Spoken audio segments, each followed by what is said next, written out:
Hallelujah. Considering that whatever happened to you in the past was only preparing you for this season, you have just been accomplished. Your life has just been remembered. Hallelujah. Welcome to the season of completion. The season of completion means that wherever you are, or wherever you've been stuck in life, whatever has made you stuck, or whatever happened to you was preparing you for this very season. Hallelujah. So make no mistake, you have just been accomplished. Hallelujah. I'm sharing with you this afternoon in the book of Romans. Romans chapter 8. The book of Romans chapter 8, and I'll read from verse 18 all the way to verse 28. I'll read 10 verses. Romans chapter 8, verse 18 to verse 28. Let's go into the word of God. Hallelujah. May God bless you wherever you are. If you've just joined us, we are in the Sunday service. Welcome aboard. May God bless you. Let's go into the word of God. Okay. For I consider that the sufferings of this present time are not worth comparing with the glory that is to be revealed to us or to you. Verse 19. For the creation awaits with eager longing for the revealing of the sons of God. Verse 20. For the creation was subjected to fertility, not willingly, but because of him who subjected it in hope. Woo! Verse 20.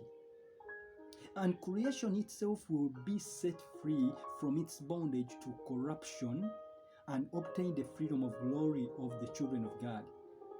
For we know that the whole creation has been groaning together in the pains of childbirth until now. And not only the creation, but we ourselves who have the first fruits of the Spirit groan inwardly as we wait eagerly for the adoption of as sons, the redemption of our bodies. Verse 24. For in hope we were saved. Now, hope that is seen is not hope. For who hopes for what he sees? But if we hope for what we do not see, we wait for it with patience. Hallelujah. Verse 26. Likewise, the Spirit helps us in our weakness.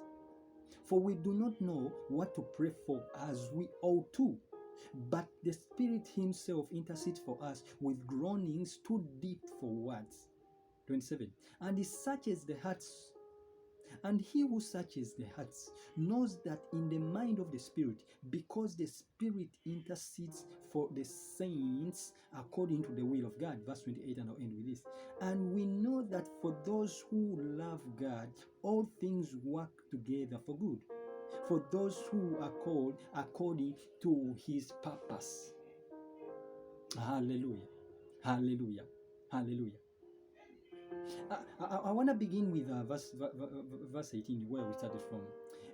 For I consider that the sufferings of this present time. Now, Paul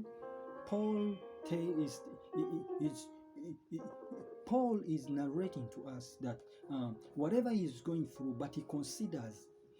When you come across the word consider, it's like I believe, I know that whatever I'm going through, it means Paul came to the point of knowing that whatever is happening in his life, I mean, it is too tough, but it cannot be compared to what is about to come. That means he has hope that there is something that is about to come. It's not worthy to be compared to the season that is about to arrive in my life. Hallelujah. Paul knows very well that whatever is surrounding him is not so good. The situation around his life is not so good, but he considers, he knows that every suffering, whatever is tormenting his life, cannot be compared to what is about to be revealed. Because now Paul must have noticed that there is a season, the season that I'm in right now. I'm going through issues in life, but it's not the end of me. Paul must have triggered Ecclesiastes chapter 3, verse 1. The Bible says that there is time for everything and a season for every purpose under the sun. That means when you wait on that time, it will drive you to your season of purpose. So when Paul says that I consider that the sufferings of this present time are not worthy. Listen to how Paul says it. They are not worthy. I cannot compare them. I cannot measure them to what is about to be happening, to happen to my life, because there's a season that is coming. Okay, the sufferings are in their own time, but there is a season for a purpose. There's a season that God is preparing in my life where I'll be purpose. Hallelujah, child of God. There is a season that let me tell you, situations might arise in your life and you might feel like everything is working against you. But always remember that there is a season, and the season cannot be reversed. You see, a season like this, for example, you have been going through issues in life. You've suffered, you've been disappointed. Hallelujah. We all go through those stuff in life. But there is hope. There is hope for a new day. Hallelujah. A week has 7 days. When you begin Monday and you're disappointed, Tuesday you're disappointed, Wednesday, Thursday, maybe Friday, okay? And you wait on Saturday, and again you're disappointed. There's a Sunday. So it means like you cannot judge. If you are disappointed on Monday or Tuesday, Wednesday, you cannot depend on those 3 days to judge the whole week. That many people confess negatively about their days. Maybe you went to work on Monday and you did get profits. Then you wait on Tuesday, you never get profits. Then Wednesday, then you say this week is done. I'm not gonna make it. You cannot judge 3 days when a week has 7 days. If you failed on Monday, Tuesday, Wednesday, it doesn't mean that you're going to fail Thursday, Friday, Saturday, Sunday. Child of God, that's what I say. That's what Paul saw when he said that I consider that the sufferings of this present time, they are not worthy to be compared to the glory that shall be revealed in me. You see, Paul foresaw the glory that is coming. He foresaw there is a season of glory. Hallelujah. Paul foresaw that there is a season of gladness. Paul foresaw that there is a season of completion that is coming. Therefore, when I'm going through this season,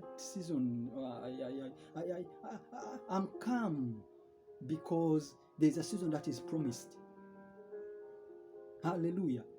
That's why I told you in the beginning that considering that whatever happened to you in the past was preparing you for this season, you've just been accomplished.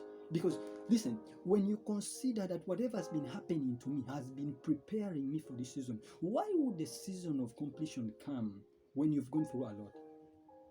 Why would it come? Why would God avail a season like this in your life? That you know, listen, after you've gone through a lot, you've suffered, you've had issues, your business has not picked up, you've not got the job that you went to school for, okay? And then there comes a season of completion. And the season of completion means that everything is going to add up. Yeah, God is going to fix your life. Hallelujah. I was speaking to people of God in the course of the week that there are many people out there, they studied too much, they are overqualified. Hallelujah. You cannot doubt them. They have PhDs, they have master's degree in PhDs, they have studied so much, but they have not got the job that they went to school for. Do you get that? It's not their fault that they went to school to study, but because they've not got to where they thought they would get, so they've got disappointed. But there's a season, there is a season that comes in our lives to correct us. And when you wait, that is why Paul said, I consider, listen, for I consider the sufferings of this present time. That means Paul was in a period of sufferings, but he was considering, he was considerable. That he cannot compare to what is going to come up, because there's a season that he foresaw that is coming. So he's not intimidated by the sufferings, because there is a season that is coming. Hallelujah.